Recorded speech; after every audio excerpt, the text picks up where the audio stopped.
you have different sources of income. You're friends of the program for sure, and you have a strong continued ag support, but you got to start winning again, winning at a high level. You got to kind of lift off again.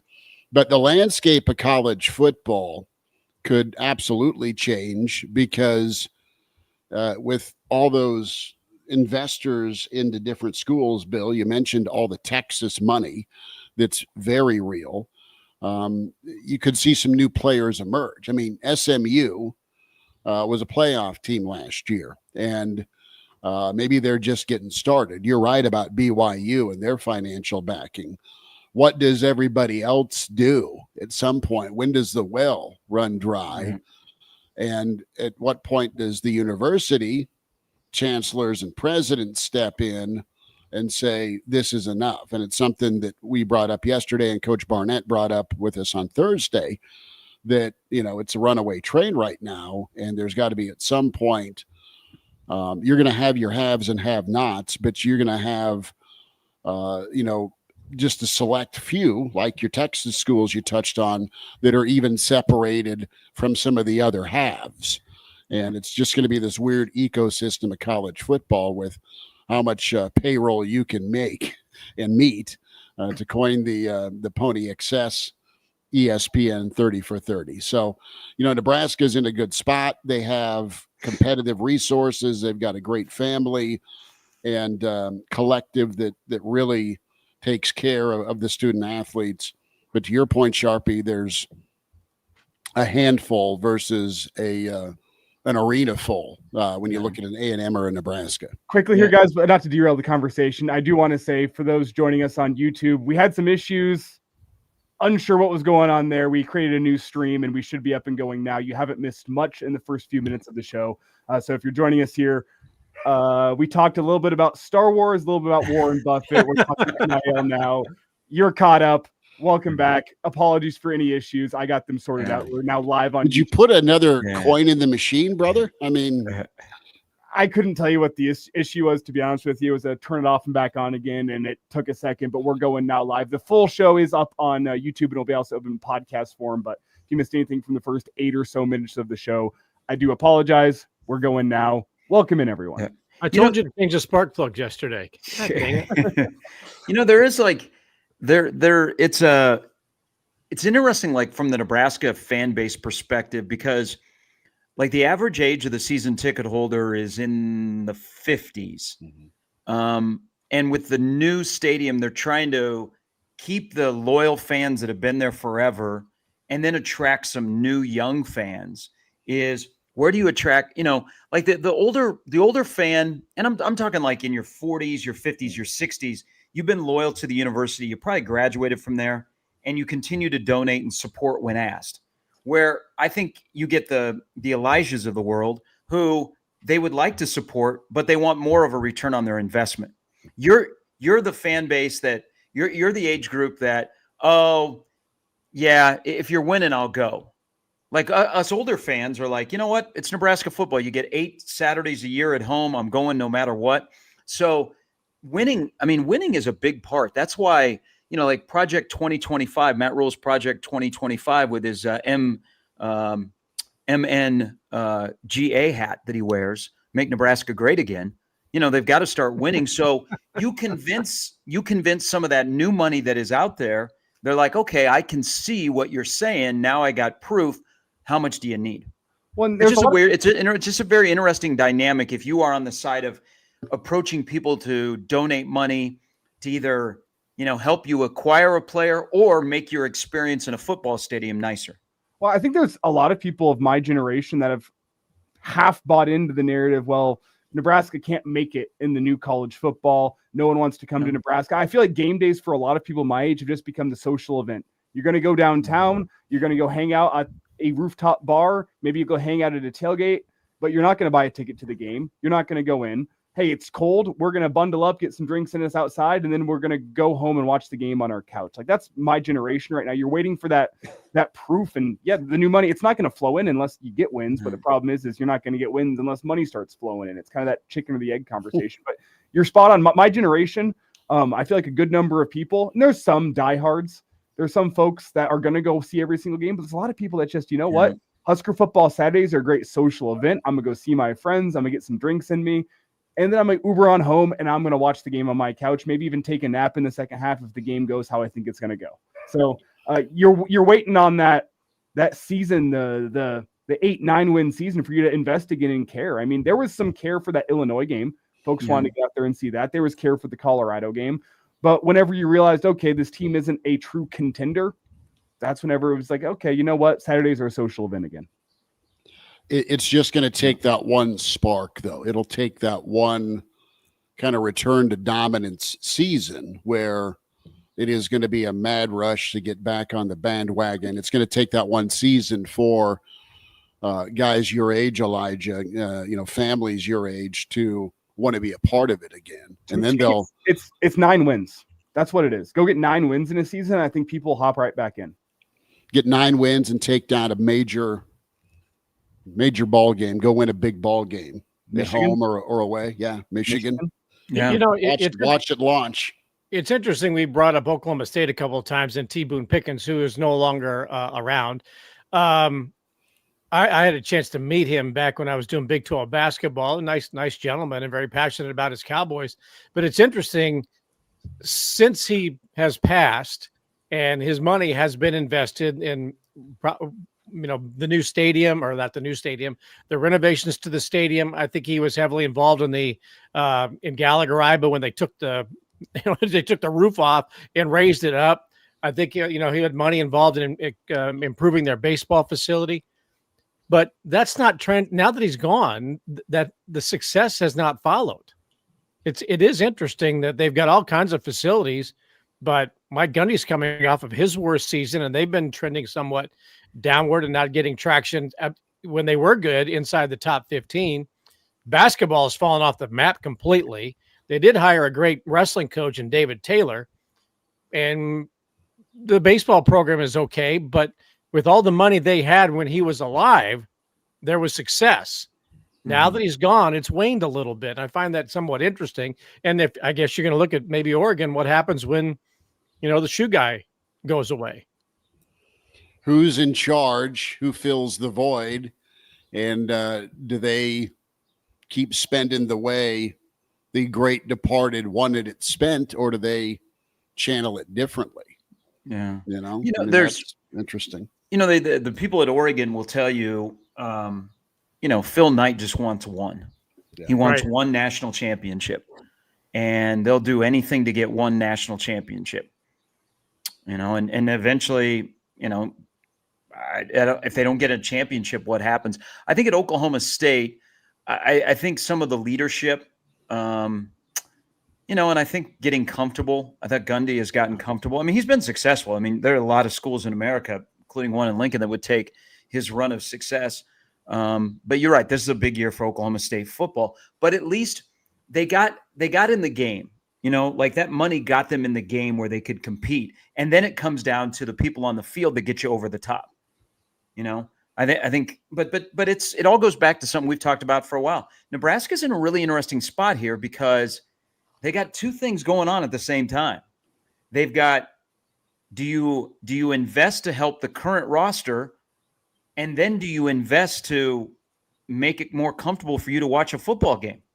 They got these two projects going on at the same time, and what do you donate to? You are absolutely trying to split a penny, aren't you?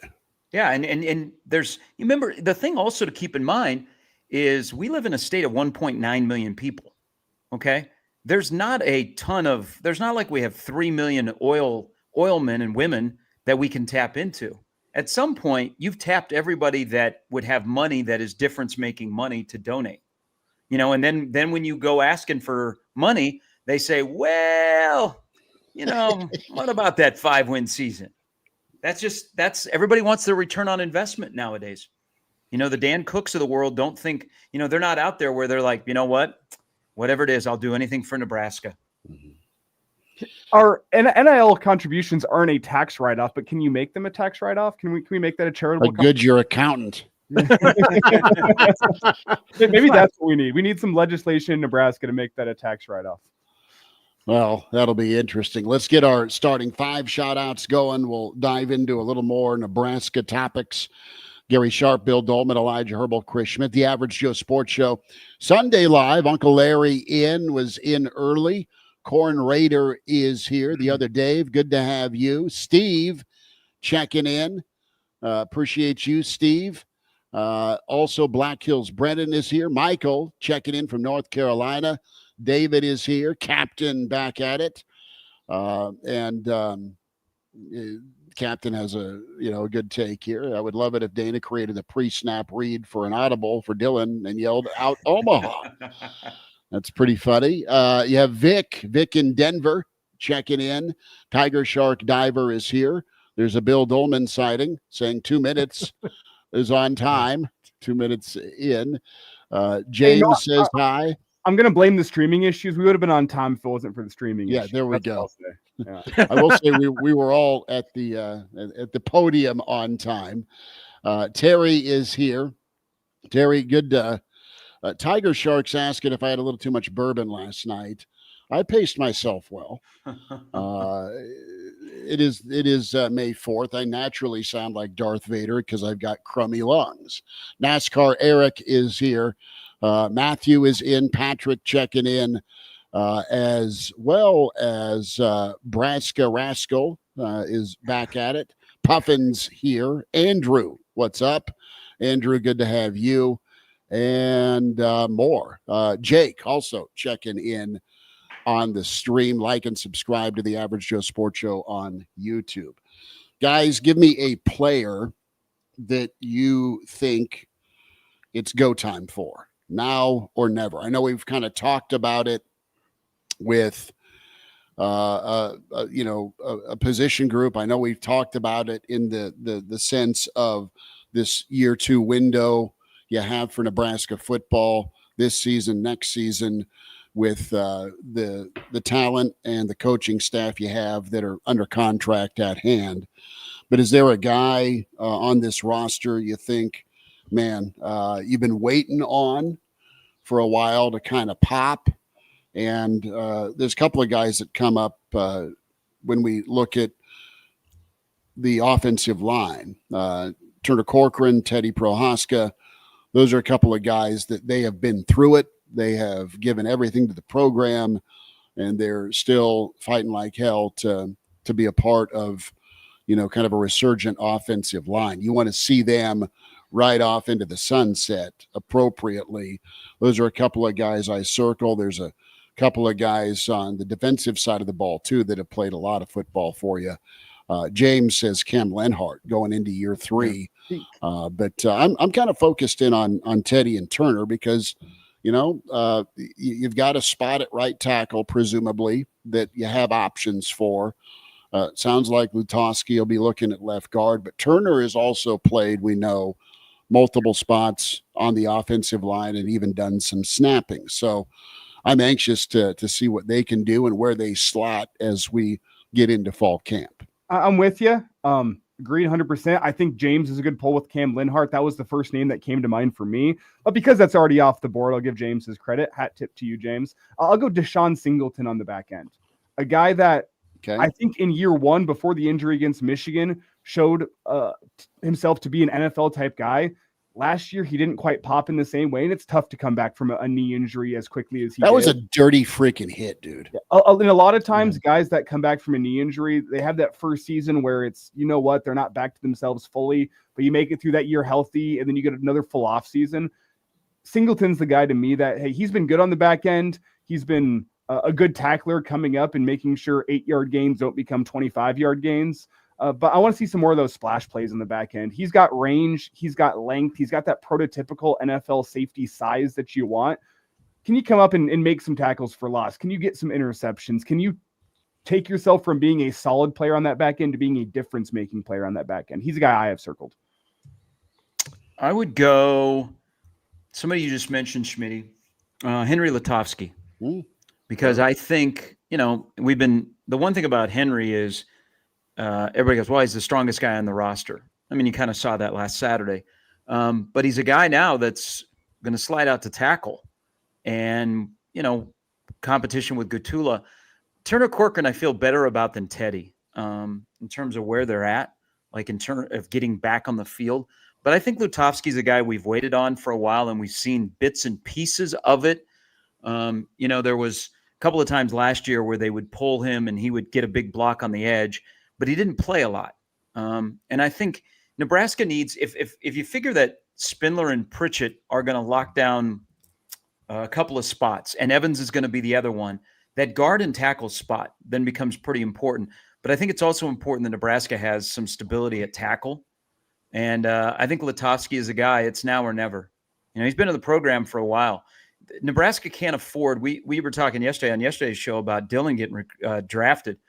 Nebraska had a guy that's played the most games ever on the offensive line, Bryce Benhart, didn't get drafted. Now he signed an undrafted free agent contract, but come on.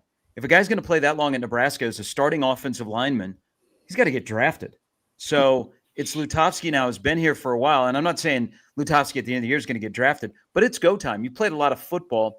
Grab a spot, keep the spot, and show people why you've stayed in the program. And people, instead of making them, hey, you're a guy that rotates, you're a guy that plays a lot. So he'd be one guy. So I'm going offensive line too, but I'm going younger in that I'm waiting to see what Grant Brooks, how he has developed in the program in the brief time that he has been there, given all that Nebraska did in getting him to come here, driving the truck out there. He was the foundational piece of that class for the most part until, some bigger stars came in. But I think that is he and maybe Machachak are young players who need to show that they have come here and developed, and that maybe they're not going to start because if Brooks is the right side, you've got Spindler and you've got Pritchett, but he needs to have meaningful snaps, in a backup role. I don't expect him to start, but I want to see development on some of these guys that people invested so much in to get them here to show that, okay, this is not going to be the starting year, but we can see that a year from now that the development, the progression, and everything that this developmental program is about is paying off. So that would be the first name that came to my mind. The other one is Alvano. And you brought in a kicker out of the transfer portal in the last few days, and I guess maybe I'm rooting for him. Maybe that's it more than anything. I would hate for him to be known for one kick, and that be as a high school senior. Great kick, one of the great moments in the history of Nebraska high school football, to be sure. And there was a lot of excitement, and there was we got to get this kid, and then we went out and got this kid, and Mickey Joseph got in trouble for saying we got this kid, just like Malachi, all that stuff. But I would love for him to be healthy and be the guy that everybody was excited about when he booted Westside to the state championship. It may not happen, but I would love for him to be developed so that it's not like Alex Henry, who hits a 57-yarder against Colorado, and that's all you hear from him. He went on to have a really good career, and I guess I would hope the same for him. I find it a little bit curious that you guys all went offense here with the guys that need to prove something, because I have much more in terms of doubt on that defensive side of the ball. I mean, there's a lot more unproven commodities over there. There's some guys that have played a lot of football, but you've been wanting more from Buford. Hartzog has been picked on through much of his Husker career, and you'd like to see some improvement there. I laid out Singleton, but Cam Linhart's another guy. I mean, there's depth issues on that defensive line where, hey, guys could surprise me, but there's a lot of unproven guys in that defensive line room. In the linebacker room, like Javen Wright is your proven commodity, and that's about it. Like, there's so much on that defensive side of the ball that remains question marks to me. Not to say I have doubts. I think they'll be fine, but there's a lot more guys on that defensive side of the ball that I want to see, and I want to see make some strides, because I think they'll need to make some strides for that defense to maintain that standard here in 2025. This kind of veers us into another conversation about, expectation of what's going to be the strength of this team. And if I'm putting my money on a side of the football that's going to have to carry the water, we know the last 2 years it's been the defense. I think this is the year the defense will be super aggressive, and I think they can make some splash plays. But as old Uncle Charlie says, you live and die by the blitz. I think there's a propensity here to maybe get scored on a little bit more. So it's not going to be a defense that's holding you to 13 or 14 points and losing. God forbid someone scores 21 on you. I think you'll have instances this upcoming season where the defense gives up a few more drives, maybe gives up a few more plays. They don't want to do it, but you're going to have some transition. You're not going to be presumably as stout up the middle. And some teams that are really good at running the football might be able to run the ball on you this year. It's going to be up to the offense to put up some points. We've touched on the offensive line that they went out and invested in. We've touched on the quarterback. We know the receiver room. If Nebraska's got to fling it and there's a drop-off after Emmett at running, Nebraska's got an ulterior option on offense. They can fling it around, presumably. So, to me, the offense is going to have to be really good early and often and consistent all year. But let me ask the question: when you look in that defensive side of the ball, how many guys do you think you have a pretty good idea of what you're going to get from them in 2025? I circle Sierra Wright. I circle Javen Wright. Van Poppel. I think Van Pop. Willis McGahee. I think those are two guys that you're expecting to make a stride, not that you know what you're going to get. And obviously you want everyone to make improvements during the offseason, but like Van Poppel, I liked in 4 games last year. What does he bring from a pass rushing point of view? I don't really know.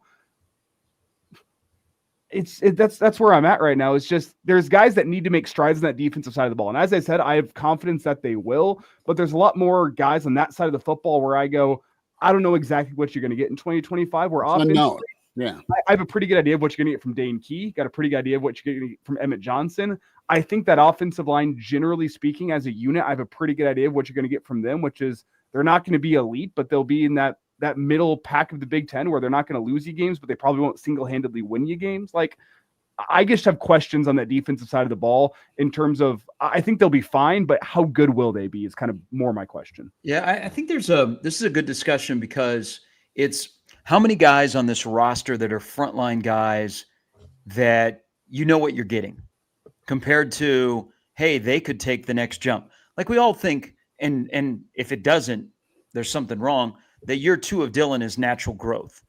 Like I think we know what we're getting out of Hartzog. We know what we're getting out of Judy. We know what we're getting out of Wright. So there's some good and there's some bad in there. Like on the offensive side, I think there's still enough guys that you like, okay, I know what I'm getting, but there's more, you know, but that's just part of, this is going through spring. I mean, how many knowns could you rattle off after watching spring or listening to things that were said in spring? They're the great mystery team. Yeah. They're until they take the field at Arrowhead now, 17 Saturdays, 17 Thursdays away, 16 Thursdays. You really don't know. But that's why you got to have guys like Elijah, you bringing up Sierra Wright, who needs to be probably the best defensive back Nebraska has. Is there another level for him? Or did he's at a good level and he hit that as he played more at the end of last year?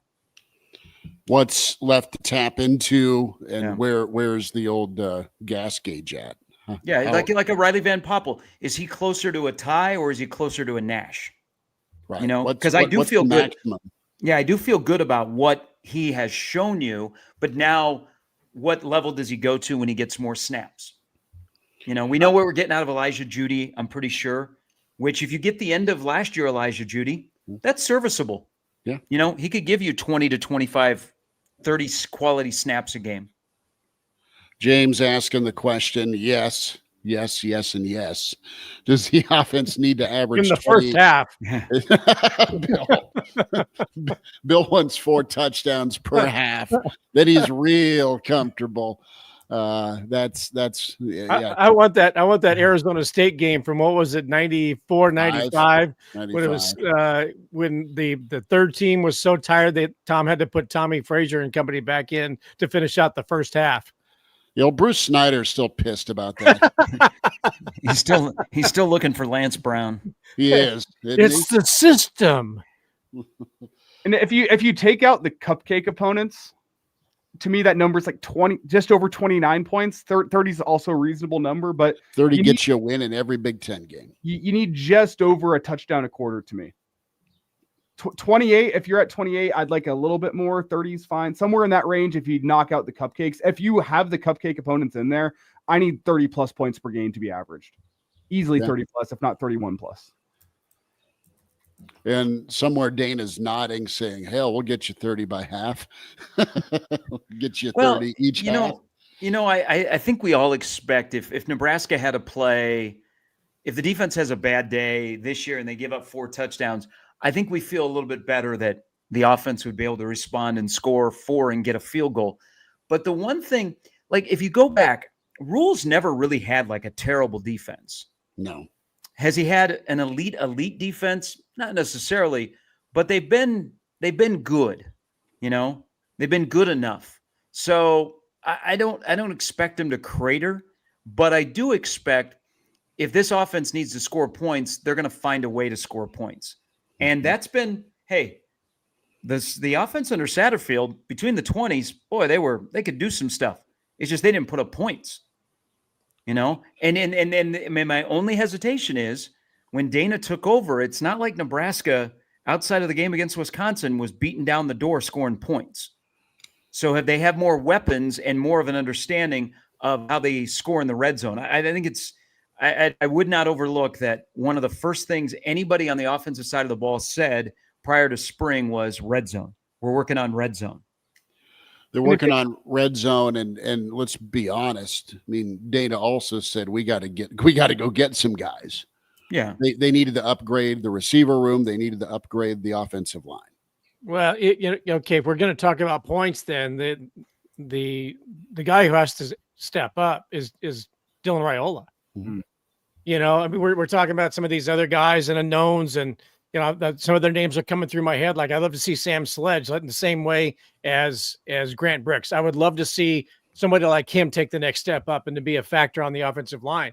But if we're talking about this team needing to average at minimum 28 points a game and to win games with 30 points per game in the Big Ten, then it's on the quarterback.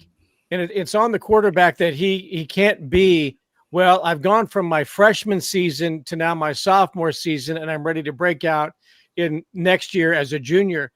He has to have graduated from his freshman season to play like a junior.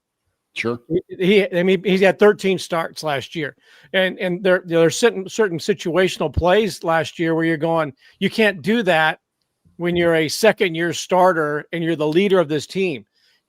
Okay, the Lindenmeyer toss got a little underneath it, and it was incomplete, and they go on and they lose to Illinois. But after that incompleted pass, he was not himself. His confidence was rattled. Overtime was a disaster. And he did not play comfortably really much of the rest of the season. Maybe he did the last couple of games when Dana Holgorsen became the offensive coordinator and was kind of settling into seeing, I get who this new guy is, and I hope he sticks around. But plays like that incompletion cannot bother him for the rest of the game or for the next couple of weeks.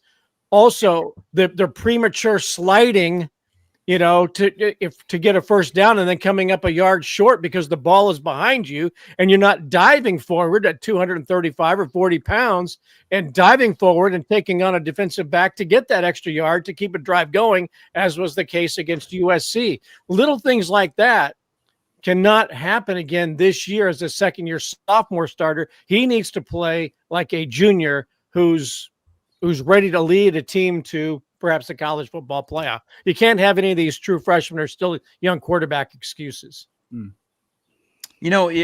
terms of scoring defense, so Nebraska last year was 17th in the country in scoring defense, gave up 19.5 points per game. That's not bad to be 17th. Eight of the top 20 spots were occupied by teams out of the Big Ten. Yeah. What if I gave you this scenario? Let me scroll down to okay. What if Nebraska averaged 26 points a game and gave up 17. Would you take that? That's a cover. That's a cover every Saturday. So that was Minnesota last year. So Minnesota had their scoring defense was in the top 10. They were number 9 in the country. Their schedule was pretty good as well. I mean, they had a good schedule. I'm not sure though. Stylistically, that's how Nebraska is going to want to win football games. Because I look at this defense and I see it. Hey, if your offense can put up some points, what's that going to force other teams to do? Likely throw the football more than they'd like to, especially in the Big Ten. And as I look across the Big Ten, there's only a couple quarterbacks that really scare me in terms of, all right, it's going to be a quarterback duel and both teams are going to be throwing the football around. I mean, Drew Aller's one you look at, probably Nico now at UCLA, probably Maeva at USC just because of who his coach is. But it's a handful of guys, maybe Child. Altmaier's Altmaier in there. Yeah. So that's 5 quarterbacks that you look at. And how many of those are on your schedule? 1, 2, 3, 4 out of 5. Yeah, you need to have the better quarterback, don't you?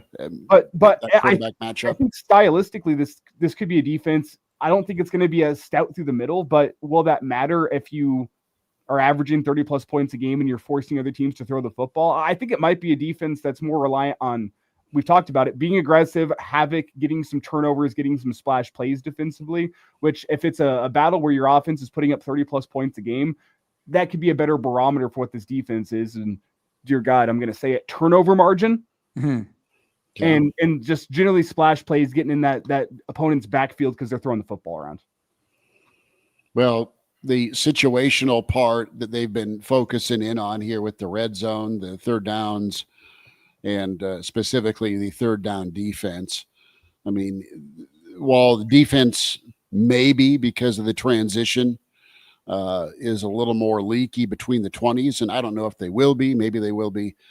But if they get better on their end of it, where they're forcing 3s versus giving up 7s, or it's 3rd and 11 or 3rd and 9, there's a short list of things that just infuriate Nebraska fans. But it's PTSD every time 3rd and 9 happens, and it's a conversion.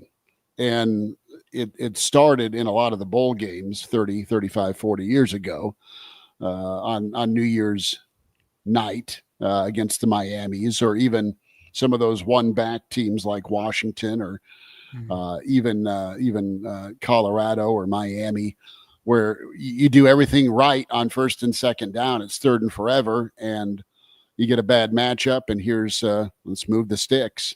So I'm anxious to see this defense, this pressure on 3rd down, and just what they can do, to your point, Elijah, about turnover margin. Havoc plays. Yeah, that's the big thing. If their Havoc numbers go up, then they got a chance. No, they do. Look at us being analytical nerds, worried more about Havoc plays than. Well, it's May 4th. May the 4th be with you. They've talked forever about forcing fumbles, forcing turnovers, and it's been very rare that they've gotten the game-changing turnover, like a pick. When you need a pick, when the ball is coming through your hands at USC, when it's right there and it goes right through your hands and it ends up as a touchdown. Those plays have been few and far between. So I think Butler, with more pressure, is hoping that guys on the edge get to the quarterback and they're good enough on the back end that they're going to create some mistakes. They're going to squeeze some quarterbacks, that they're going to speed them up. They're going to feel pressure, and they're going to give it right back to them. But it also, when the ball is on the turf, you got to get it. When the ball is in the air, in Nebraska, we talk about wide receivers winning 50-50 balls. We probably don't talk enough about defensive backs winning 50-50 balls. Because, there have been quite a few of them in the last few years with Nebraska, where just a pick here instead of a pass breakup, what a world of good it would do. Well, think of the Indiana game a year ago, where the back shoulder, I mean, that's an awful island to be on as a defensive back, where it's, especially if you're 5'7". Hell yeah. I mean, it's just brutal to try and stop. But Nebraska, that is a quintessential 50-50 ball. If you can locate it and go make a play on it. Well, I think McGahee is a guy that I can see raising hell off the edge and doing the strip sack. I mean, he did it as a young player last year, man. If he can make a jump, he's a guy that you circle that on 3rd and 9 gets around the edge and not only gets the quarterback, but forces the turnover. There's something about those deep balls. A lot of times offenses are just chucking that up to get the penalty. And Nebraska's got to be better about, body position and covering that play. Was it the Maryland game 2 years ago when Tagovailoa, after the ill-fated pass on 3rd down or from the 5-yard line, whatever it was, but they had like a long 3rd down play and just chucked the ball up with the wind behind, not really intending to make a completion on it. It was just to draw the flag, and they get it. And that's the way officiating is as well. So not only, you'd love to see the picks, but my God, just have better body position so you're not getting yourself in that situation where they're just going to throw the flag on you anyway. And there were plenty of times last year when we saw that too. And Nebraska's probably guilty of it a little bit, but the number of, it's the old turnaround secondary. Oh my God, the number of times when George was coaching defensive backs, you turn around. But that's a playbook in college football that is just throw it up. You're going to get a flag, move the sticks. So you got to have better discipline as a defensive back just to not get caught in that situation. Fellas, let's switch to some baseball, and we'll wind down the Sunday Live here on the Average Joe Sports Show. Tell a friend, like and subscribe 7 days a week for you with the Average Joes on YouTube. That's Elijah Herbel, Gary Sharp, Bill Doleman, Chris Schmidt. Huskers are still fighting the good fight. Another walk-off yesterday. It's, Nebraska could be up 2-0 in this series against the Gophers. At least they're 1-1.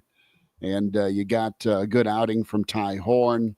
And Timmerman came in, and then you got the clutch timely hit. It's nice the offense has kind of flipped the script since the California series, and we'll see how booming and busy Haymarket is today. But you really, if you're a Nebraska fan, want to see this team catch fire, handle their business, find secure that Omaha spot. They're looking good right now, but then just see if they can be a different team, become a different team here. And when they get that second season, play their way in for some postseason, and then just play with some house money, Sharpie. Yeah, the thing to keep in mind about the Big Ten tournament, and Friday night was unfortunate. They found a way yesterday to come back, win it in extra innings. Like today is a must-win game. I mean, they have to win today. I don't care how it looks; they have to win today. Is when you if you get into the Big Ten tournament, the way the bracket is set up this year, it's completely different with 12 teams, where you're only guaranteed 2 games. So if you win 2 games in your pool, you're going to be playing on Saturday, 2 games away from getting the at-large bid. So, that probably bodes well better for Nebraska than trying to go through a loser's bracket again. But they just need to get there. And, they had the fun of the other night against K-State, then the down of Friday night, the fun of yesterday. I mean, this team lives on the edge. You never know what you're going to get. They're like the box of chocolates. It'd suck to be Will Bolt because you don't know what's going to show up. But I think Fred Hoiberg. Yeah. if they might have to make a decision, like, is Ty Horn your first guy out of the box in Omaha? I mean, Ty Horn's pitched pretty well. Walsh wasn't terrible on Friday night, but he hasn't been as consistent of late of Ty Horn. So they got some decisions to make. But if they make it to Omaha, the road isn't as daunting as it was in the old bracket. Yeah. But still, I mean, the Big Ten is, I look out west, and you've got UCLA and USC and Oregon. Iowa's gone out to Seattle and has lost 2 to Washington. Just make the Big Ten tournament. Because I think the at-large is out the window, and I've thought that for a couple of weeks. But, again, you show up at Haymarket Park today, and, man, when the weather warms up, people go. They want that program to win so bad. You have no idea what you're getting today. I wish I could say, hey, Nebraska's, they've got this in the bag. No, I'll be at the game. I have no idea what's going to go on. Yeah. Well, and not only do people show up to Haymarket Park, I do want to quickly make a point. They show up to Doleman as well, right next door. The sellout that they had yesterday on a Saturday. It was a beautiful day. I was on the baseball diamond. It was one of the first windless sunny days we've had in Nebraska so far this Ever. And fantastic day. I think it was the first sellout in Doleman Stadium history for the Husker softball team. They were honoring some legends, and they got a big win for themselves as well. So that was a special day. I just want to make a note of that. It's not only Haymarket Park that people like going to whenever the weather warms up. Yeah, but that to me is the highlight of the day. Even though you had a walk-off in the bottom of the ninth inning, the fact that Nebraska fans showed up, granted it was beautiful, but still for a team that is not what it was supposed to be showing up in mass like they did, that was pretty. What they have over 6,000 or something at Haymarket yesterday, and over 3,000 at Bowling. So I know they had a special promotion, but man, it'd be easy. We were talking about football fans earlier in the show. You gotta win 9, and people come back with regularity. This is a team that today, the baseball team, with a win reaches 500, and this should have been a team that was way over 500, and it's not. But they still came out, treated to a great game. Might be treated to another great game today, but to get to 500 at this stage, then they have Michigan coming up, and then a road trip to wrap up the Big Ten season. Go 500 the rest of the way. You're going to be in Omaha, and people will show up there too. They will.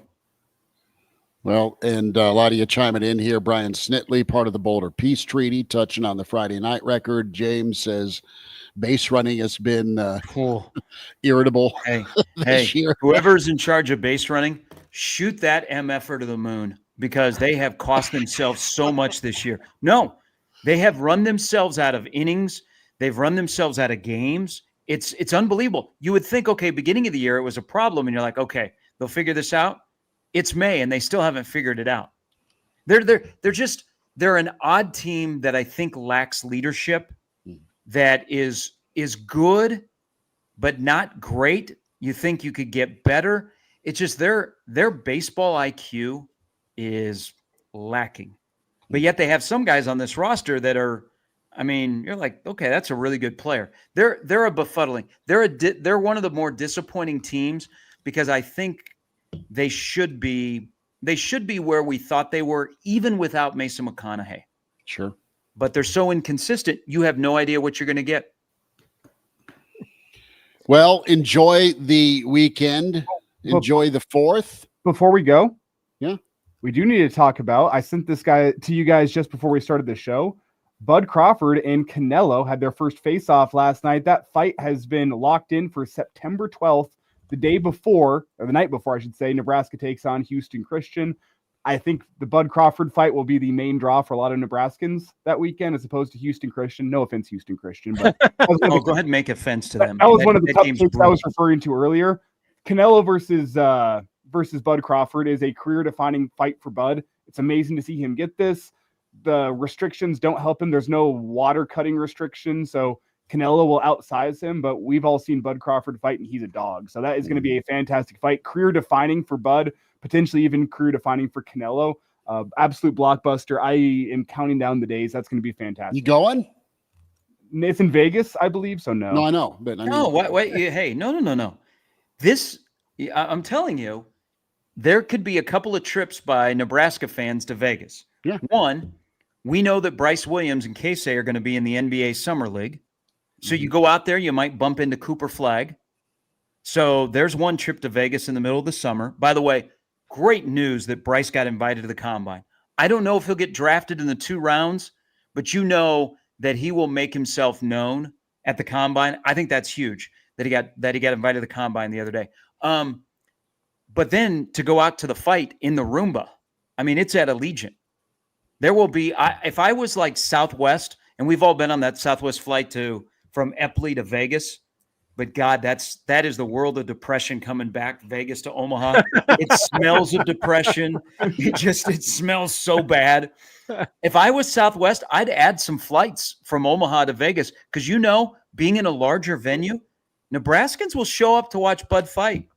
Man, that's awesome. I think it's going to be great. I worry about the time off for Bud, because no one's wanted to fight him, and he's getting a little bit older, and he doesn't fight on the reg. but it's the fight that we've wanted, and we finally get it. And you're right, Elijah. It's the career-defining fight.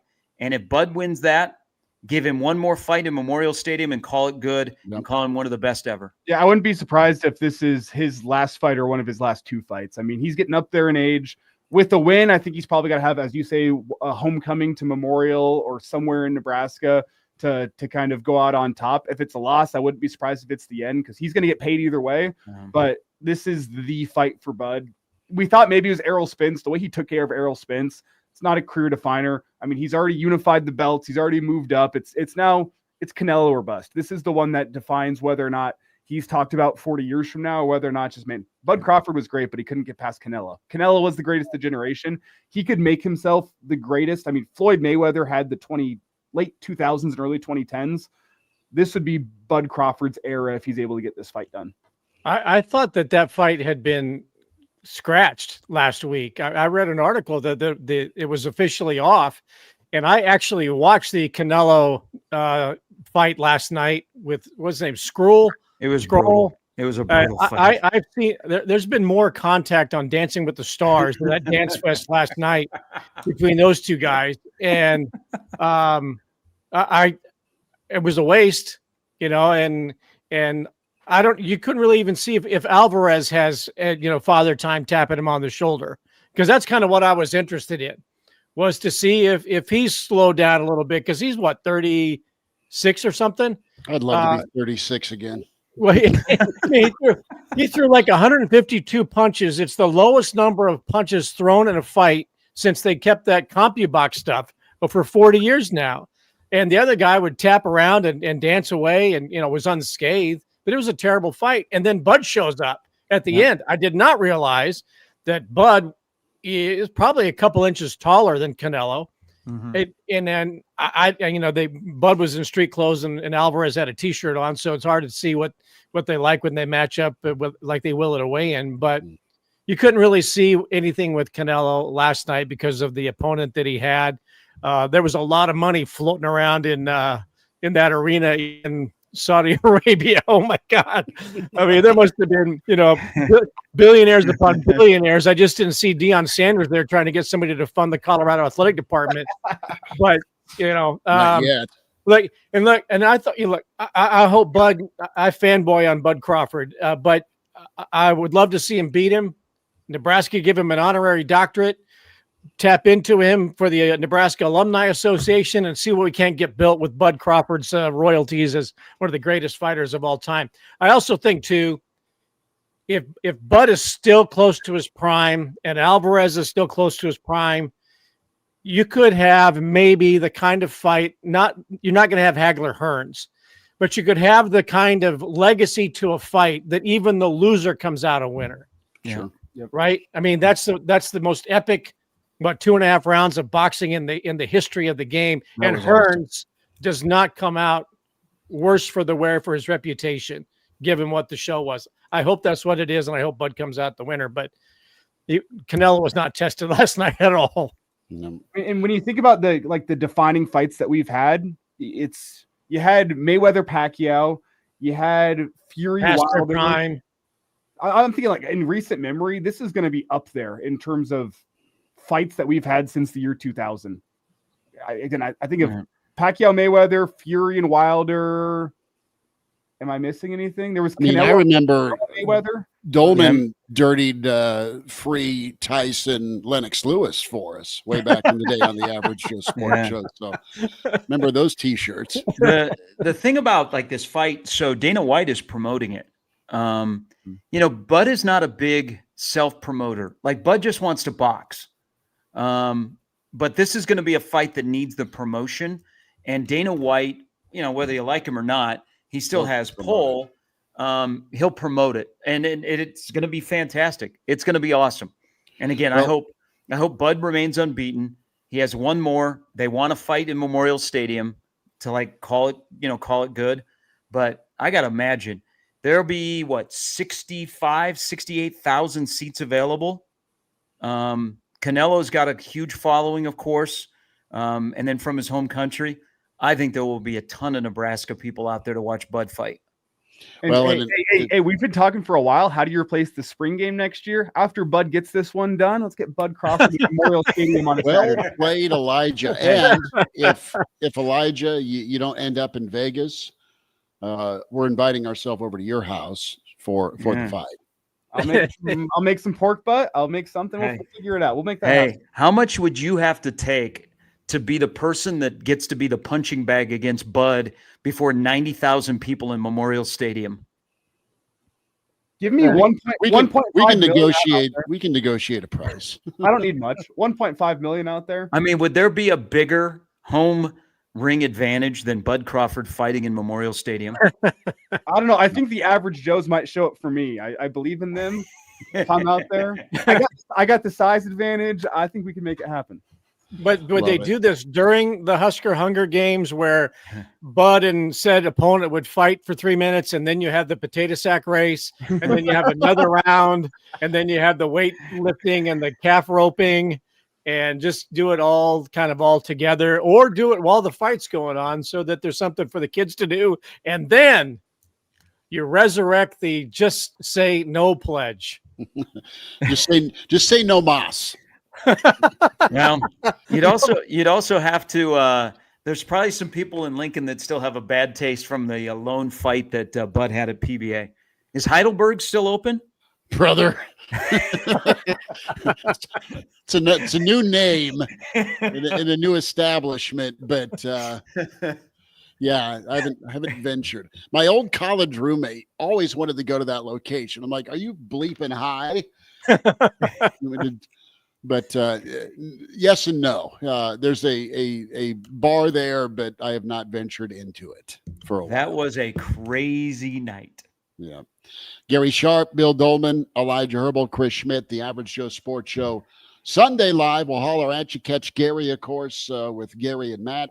6 a.m. on 1620 The Zone, Monday through Friday. We'll be back at you with the Average Joe Sports Show on KFOR and across the Average Joe Network 4 to 6 tomorrow. Billy D, Gary, Elijah, good stuff, fellas. We'll talk again.